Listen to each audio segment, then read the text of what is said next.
honesty is the best policy. খুবই সত্য কথা। Welcome to my channel.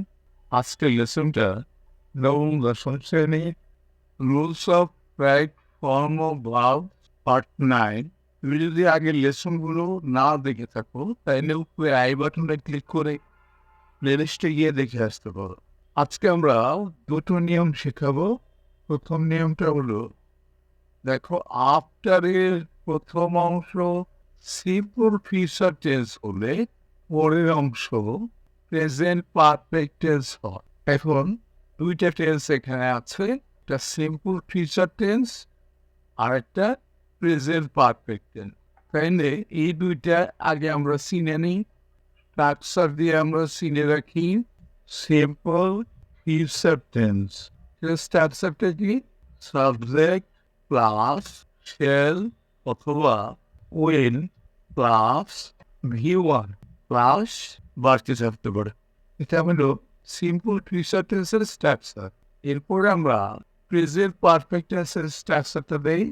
Present perfect tense subject plus have অথবা have plus V3 plus বাড়তি থাকতে পারে। তাইলে দুইটা টেন্সের স্ট্রাকচারটা আগে আমরা দেখে দিলাম। এবার আমরা এক্সাম্পল দেখব। এক্সাম্পল দেখলে এই রুলটা কিন্তু অনেকটাই ক্লিয়ার হয়ে যাবে।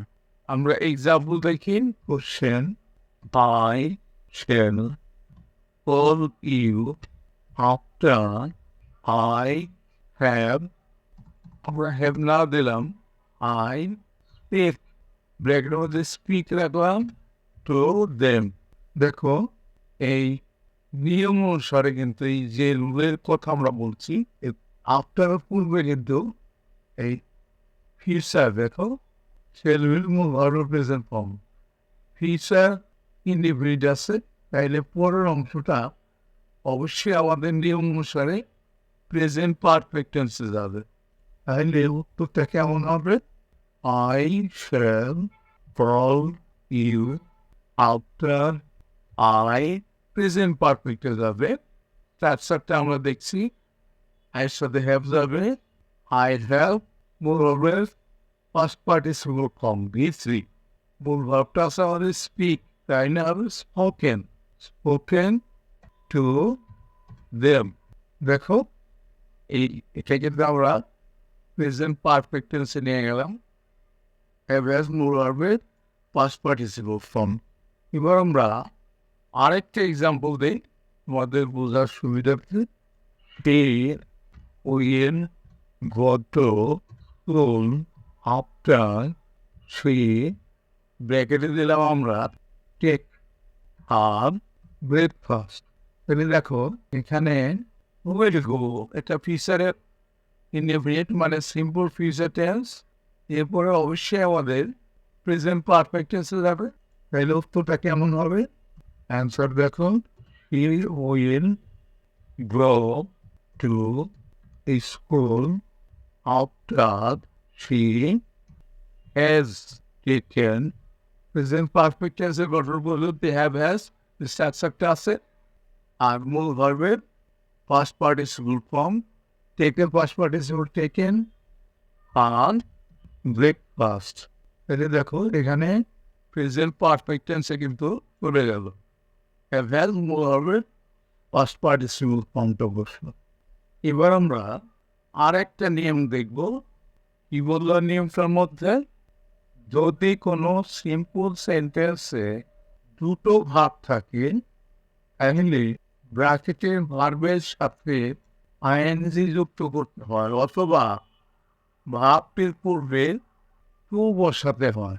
দুইটা কথা বলল, আইএনজি যুক্ত হয় অথবা ভার্বের পূর্বে টু বসাতে হয়। সিম্পল সেন্টেন্সের কথা বললো। এক্সাম্পল দিলেই কিন্তু জিনিসটা পরিষ্কার হবে। দেখো কোশ্চেন আই স হিম, ব্র্যাকেটের ভাবটা দিলাম আমরা ইট রাইস। দেখো এখানে কিন্তু স্বভাবটা আছে, তারপরে আর একটা ভার্ব ইট আসলো, এই জন্য পরের ভার্বের সাথে আইএনজি যুক্ত হবে তাহলে আমরা অ্যান্সারটা দেখি। অ্যান্সার আই স হিম, ইটের সাথে আইএনজি যুক্ত হবে, ইটিং রাইস। দেখো যে ভার্বটা ব্র্যাকেটে ছিল তার সাথে আইএনজি যুক্ত হচ্ছে। আরেকটা এক্সাম্পল দেই আমরা, যেহেতু এটা দুইটা নিয়ম আছে এখানে। আই ডু নট ওয়ান্ট, এরপর আমরা দিলাম ভার্ব রিড ব্র্যাকেটের মধ্যে ডেজ বুক। দেখো ওয়ান্ট একটা ভার্ব আছে, তারপরে ওয়ান ভার্ব, তারপর আবার রিড ভার্ব আছে ব্র্যাকেটের মধ্যে। তাহলে উত্তরটা কি হবে?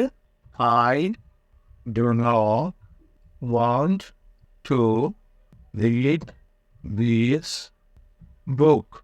দেখো যেভাবে বলছিল যে ভার্বের আগে একটা টু বসবে, আর টু বসবে যে ভার্বের আগে একটা টু বসলো ব্র্যাকেটের ভার্বের আগে, আর ভার্বটা কিন্তু টু বসলে পরে ভার্বের প্রেজেন্ট অবস্থায় থাকে, যে ভাবটা ছিল সেই ভাবটাই থাকলো। এরই সাথে কিন্তু আজকের লেসনটা আমাদের শেষ হয়ে গেল। তোমরা যদি নিয়মিত দেখো তাহলে কিন্তু রাইট ফর্ম অফ ভার্বসগুলো খুব ভালো করে শিখতে পারবো।